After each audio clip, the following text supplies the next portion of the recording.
And welcome, folks, back to the Not Mike and Mike show. Mike, my co-host here, over there making our pen into rubber magically.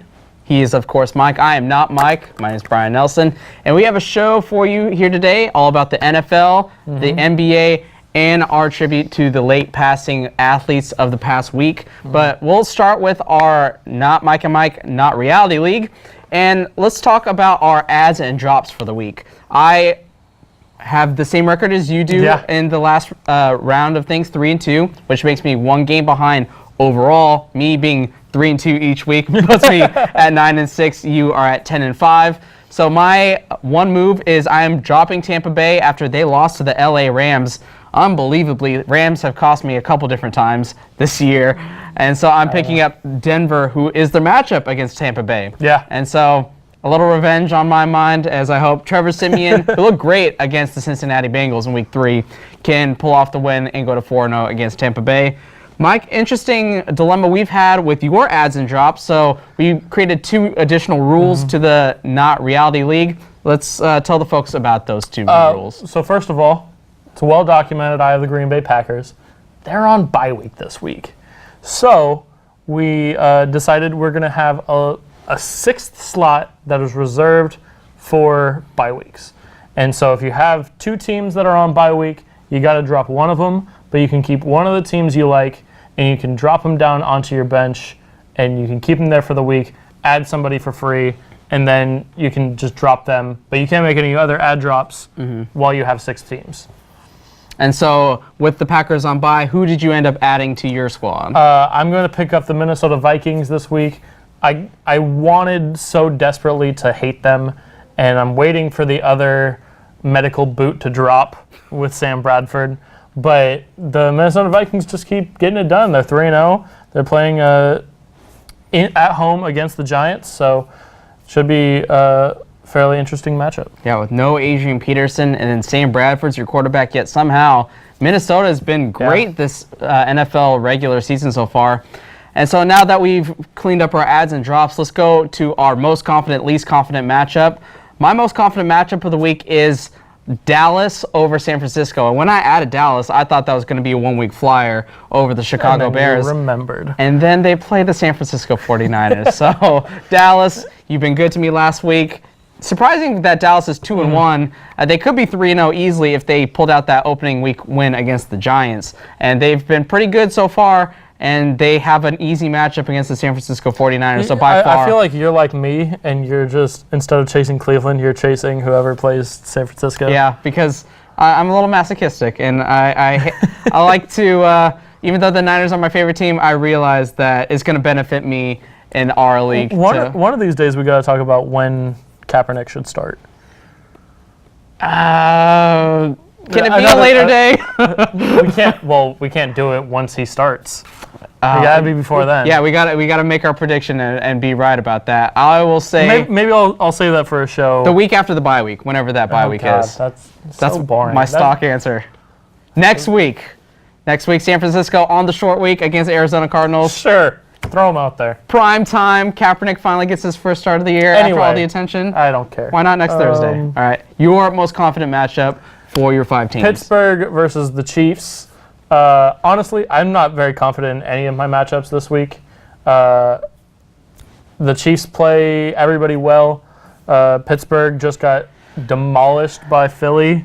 Pennsylvania, it's real. It's a real thing, and I'm boarding the ginger train. And then I'll just quickly go through the rest of my matchups. Vikings and Giants, already talked about that. That's my second most confident. Panthers at Falcons. I mean, the Falcons aren't great, but they beat the Raiders, and they're 2-1. The Panthers are 1-2. Probably should be 3-0, but for whatever reason, they're 1-2. So that's why they're in the middle. Oakland's against the Ravens. They're playing in Baltimore. They just got back from Tennessee, so they had to come all the way back just to fly all the way back again. So there's a lot of travel going on. It's their 3rd road game in 4 games. I'd love to see the Raiders win that game because it would mean the Ravens' first loss, and it would mean that Chelsea cries, and whatever.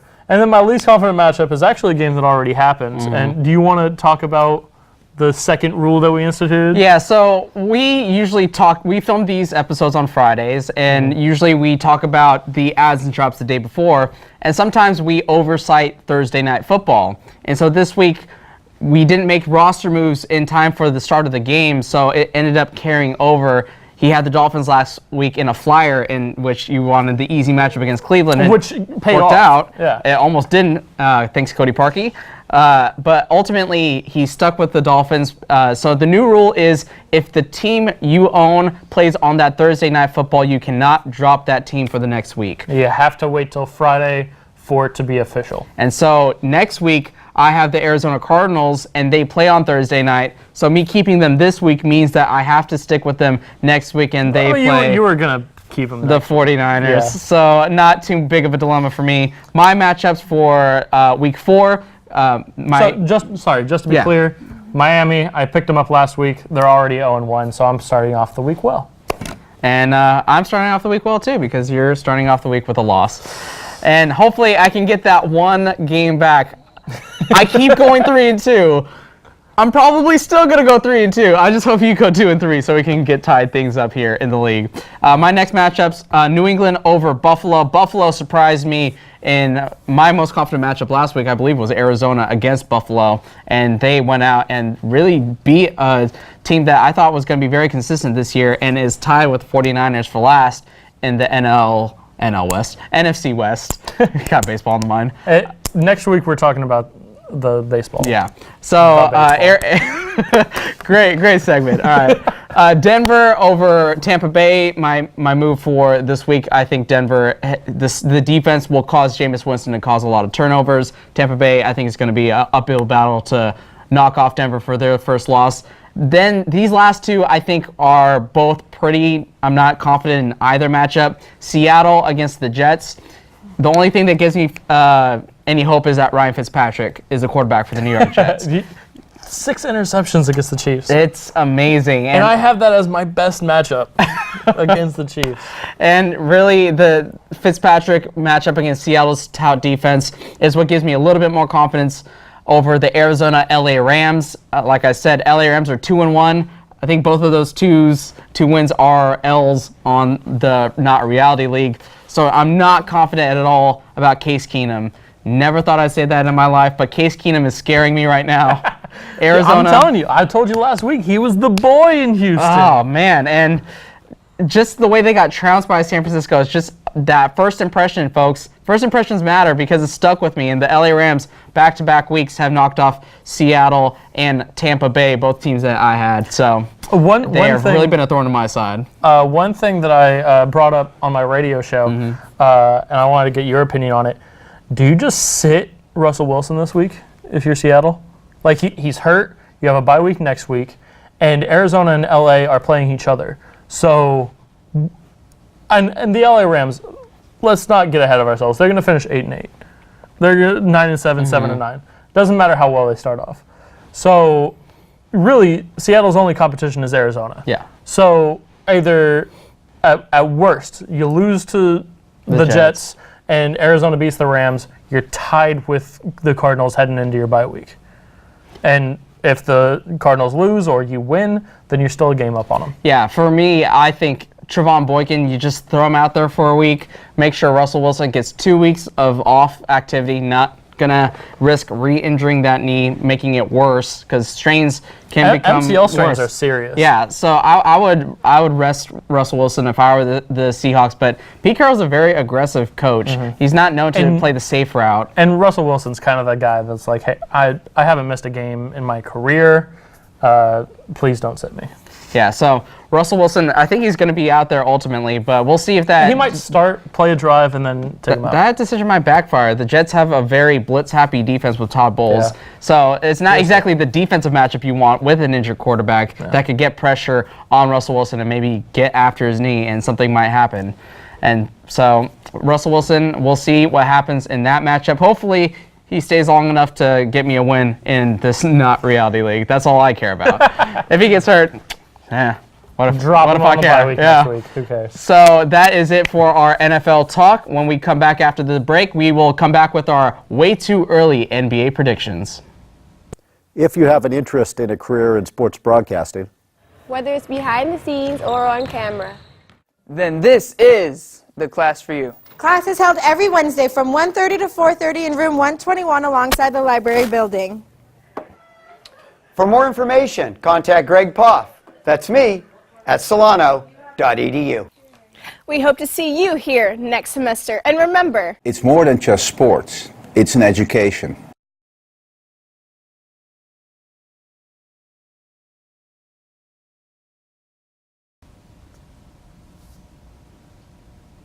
Welcome back, folks, to the Not Mike and Mike Show. We are now going to talk about our way too early NBA predictions. NBA right around the corner. Mike is very excited, so Preseason starts on the 1st. let's start with you, Mike. Well, let's go through the Western Conference and let's punch our way to your top 8, making the playoffs, All right. in your opinion. So Warriors number 1. They're banned in 2K, never use them. KD is a menace, and he and Klay Thompson didn't miss a shot from the top of the key for 70 straight seconds. And Question, though. Yes. Do they have a better record No. than last year? no, Okay. but by choice, not because they're a worse team. They could probably go out and win 80 games if they actually put their mind to it, and maybe lose 1 to the Spurs, 1 to Cleveland. Who cares? But they've come out and they've said, we don't want to win that many games. And welcome back, folks, to the Not Mike and Mike Show. We are continuing with our way too early NBA predictions. We got pretty in-depth with the West, so let's now shift over to the Eastern Conference. And not be in depth at all about it. So, Mike, let's start with your picks. I actually don't like my. No, I'm just kidding. Cleveland is going to be the 1 seed, as much as it pains me to do so. LeBron's still there. They have almost exactly the same team. Mozgov obviously left to the Lakers, but they have 9/10 of the team back. Are they going to sign J.R. Smith, do you think? Eventually, when he's done. Probably the only reason why he's not actually signed yet is because he's still in Cabo, with his shirt off, smoking cigars. They're just so over the cap, though, that you're But they going to have pay. bird rights for him, so. But they pay twice the dollar amount. So if you sign J.R. Smith to a 5-year, let's say $35 million deal, you're actually spending $70 million because of the luxury tax associated with it. Just don't sign him to a 5-year contract. Sign him to a 1-year, 2-year contract. Do you think he'll take it, though? Or go back to China. Yeah, what other Nobody options else does is J.R. going Smith have? to buy him. So, especially not this late. Nobody else is going to touch J.R. Smith. Maybe they don't do it because they've already resigned themselves to losing this year, and why would you pay $70 million in tax money to finish second? Which I'm not saying that it's a foregone conclusion, but it's pretty much a foregone conclusion. Yeah, I mirror your first pick in the Cleveland Cavaliers as the Central Division winner, and I think they're the clear-cut Eastern Conference favorite. Number 2 seed? I have the Indiana Pacers. I like where Paul George's head is at. He seems really ready for the season. I think he wasn't really up to par with his former self last year. So having another full off season, not full off season. He did go to Rio, but everybody who's ever gone to the Olympics has come back better. Anthony Davis, it did wonders for his career. Klay Thompson is just going to be phenomenal this year. All 3 of them on there are going to be great. But it's never hurt somebody to go to the Olympics. It did wonders for Carmelo's career. I can keep going. But I like the Pacers to be a really good team this year. Yeah, the only reason they're not winning their division is because they play in the same division as the Cleveland Cavaliers. But it's going to be closer than a lot of people think. I think it will be 1 to 2 games. Yeah, and I really like the supporting cast of the Pacers. You trade in that 3-team trade with George Hill. You lose George Hill, but you pick up Jeff Teague as your starting. Jeff Teague is a massive upgrade over George Hill. Yeah, especially for that offense. And you still have Monte Ellis, and you have the emerging Evan Turner, who I think is going to be a monster in the future, just because Karl Anthony Towns was so dominant. Did you say Evan Turner? Evan Turner, sorry. Who am I Miles thinking of? Turner. Miles Turner. Yeah. Yeah, Evan Turner's not dominant at all. Miles Turner is as dominant as we thought Evan Turner would be. Yes. But he's 6'10", and he shoots the three. And he's just monster athletic guy who is going to be your center for 10-plus years should he stay healthy. And the only reason he wasn't getting the pub is because Karl Anthony Towns was so dominant in his rookie year. But Miles Turner was not far off from what Karl Anthony Towns can do. Yeah. Evan Turner's just a notch below, but he's definitely going to be a pillar for that Indiana Pacers team and could be a real difference maker if those two teams should play in the in the playoffs. If Miles Turner can stretch the floor, how is he going to... And Tristan Thompson can't just bully the block. So that's, I think, an exciting matchup for the future. But I think it's a little too early for the Pacers. I have them Way as too early. my number 3 seed for my predictions. Yeah, 3 seed for you. My 3 seed is your 2 seed, Toronto Raptors. I think they've just, like I said, DeMar DeRozan, Kyle Lowry, they both went there, and they're going to come back even better than they were before. Kyle Lowry wears a headband. It's weird and gross, and I don't like it, but Toronto's going to be a 3 seed. I think it's just pretty much clear cut. Their moves were really subtle. Like, you lose Bismack Biyombo because he had such a great postseason that obviously you're going to have a bidding war for him. So I think it was wise that you don't overpay for a backup center and spend $10+ million on a Bismack Biyombo when you sign a Jared Sullinger from the Celtics on a short-term deal. I think that's a big upgrade. And then you shift Patrick Patterson to the second-team unit, and you still have Valanciunas, still have DeMarre Carroll, who hopefully can stay healthy this time and really build that chemistry. I like DeMarre Carroll. I think he's a solid player. I just think his injury, the timing of it really hurt the chemistry of that team, and he really becomes an afterthought if he's not worked in. He does a lot of the little things that a good team really needs. Yeah. I always get DeMarre Carroll and Jay Crowder mixed up. It's the Dreads, man. It's the Dreads. And their games are eerily similar of that they're sort of three-point shooters, but they're And then they're like kind of defenders, but like And so those two guys, they're good glue guys that get a lot of production. They make your team better, but it doesn't show up. Like, they couldn't be like the top guy on their team, but they could be like a solid. Yeah, if you have your 2K and you trade and have your backcourt, or if you have to save money somewhere, it would be for DeMarre Carroll or Jay Crowder. Exactly.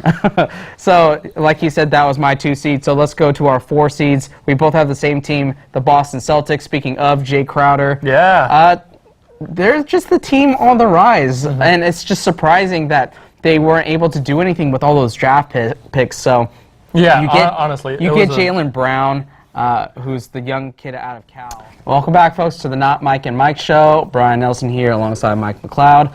And recently, we had a couple passings in the world of sports that really took over the headlines for most of this past week. The Marlins pitcher Jose Fernandez, as well as golfing great Arnold Palmer, both passed away this week. Mike, when did you find out that Jose Fernandez had passed away in such a tragic manner? I had just woken up and I was checking all the headlines, and it said that he had an accident, and it really took me it hit me hard because like Oscar Taveras died a couple of years ago, but it was like after the Cardinal season was over. And so it was easy to just be like, yeah, that sucks, and then move on. I didn't really bat an eye, but like to see how the Marlins reacted, especially D. Gordon. His wife is 5 months pregnant. Like, it just, like, I was cutting onions, man. I was bawling. It sucked. Yeah. For me, I was at a speech tournament, so I didn't find out right away when it happened. I was just looking, actually, I had a round, what's called extemp, and there's 30 minutes for the people to prep. And so me as the judge, I have 30 minutes to do whatever. And so I do what most people do. I go on my phone, check Facebook. It's actually Zach Poff, who obviously a friend of SCSN. He had posted about how Kit couldn't believe that Fernandez was gone. I was like, are you serious? I had to like look into it more, and then I read about the boating accident, and it's really, I think this is the biggest loss in terms of like tragic in season that our generation will feel for people in their 20s. People earlier in the 80s when Len Bias died, I think that's kind of a similar instance where you lose somebody of such great talent, and it's just such a shame that they're not going to be able to live to their fullest potential. And Fernandez's on-field accomplishments, he was trending in such a way that he was going to be a great all-time pitcher. Aren't you basically like the same age or older than him? I am 2 years older than Jose Fernandez, and he, like, think about, he debuted when he was only 20 years old. He had a Tommy John surgery, and yet he was still able to record such a terrific home record. He only lost twice in his whole career at home in 3+ years of pitching. He had over a 30% strikeout rate, the highest of all time for people in multiple Cy Youngs. Maybe Paul Verlander be an MVP for a year if the Marlins ever got good enough to make the playoffs as a substantial team. I think so. The biggest, I think, effect on people is that it was such a great talent. It was such a tragic way to go, in that it was just a boating accident, and the fact that the type of person he was just translated everything. So as great a talent as he was, a multiple-time All-Star, you could pencil him in for a couple Cy Youngs. He managed to touch people's lives even greater, and I think that's what sports are all about. Honestly, like when I heard, it made me regret the segment we did last week when we talked about all the things that were wrong with baseball, because like he was everything that was right with baseball. Just a boyish love of the game, just going out, having a great time. If you have never seen Jose Fernandez pitch, all you got to do is find that one gif of him catching the comebacker from Tulowitzki, and he's just having such a good time. And like, he was one of the reasons why baseball was as fun as it was. And he was what I hoped baseball would return to, is just a bunch of people going out and having a fun time.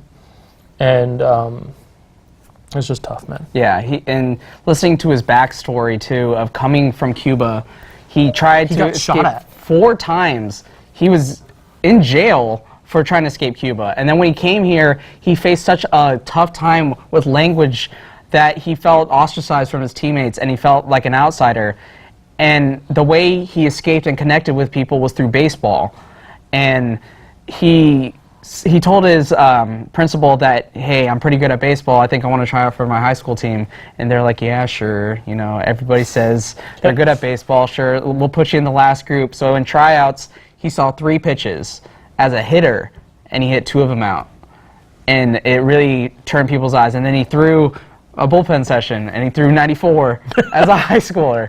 And that's the way people started getting his attention when he started acclimating to the United States. And I think that love of the game never left him, and it's just a tragic loss for baseball that he left us too soon. Yeah. And I think the thing that translates from Fernandez to Palmer is that the difference is that Fernandez never got to realize his greatness. And so when we look at Arnold Palmer, we get to look back at his greatness and just how synonymous he is with the game of golf. Really, the top 3 names, I'm a very casual golf enthusiast, so the top names were Arnold Palmer, Jack Nicklaus, Tiger Woods. That's the only 3 you need to know. Those are the trifecta. And so when Jack Nicklaus died on top of finding out that Fernandez died, Arnold Palmer. Don't you wish that evil on us? Yeah. Can't handle another loss like that. So when Arnold Palmer died, I found that out after the tournament had ended, and so that was just like the cap on a really awful day in terms of sports. And this is the same year that we lost Muhammad Ali, Prince. Like, we've lost a lot of like the greatest at what they were doing. And obviously, like, Jose Fernandez wasn't there yet, but if his career had followed the path that we think it could have gone, he might have been in that discussion by the end of his career.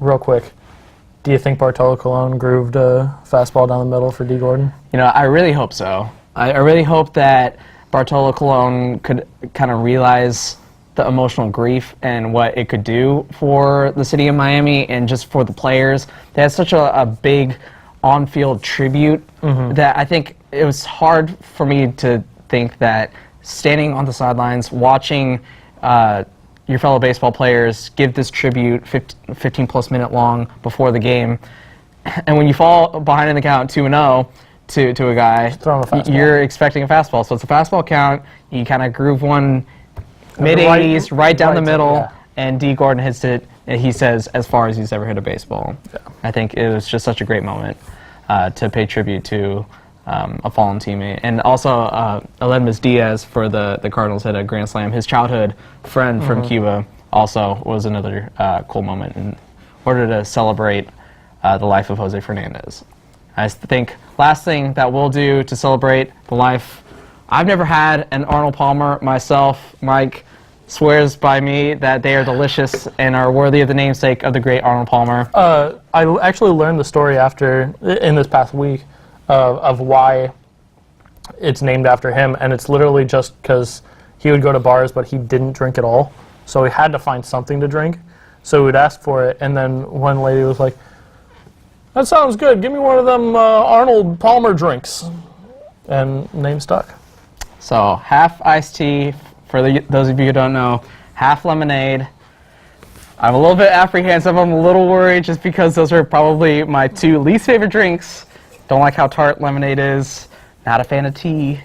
But Mike is going to clean off his drink, and I'm going to try this now for the first time ever.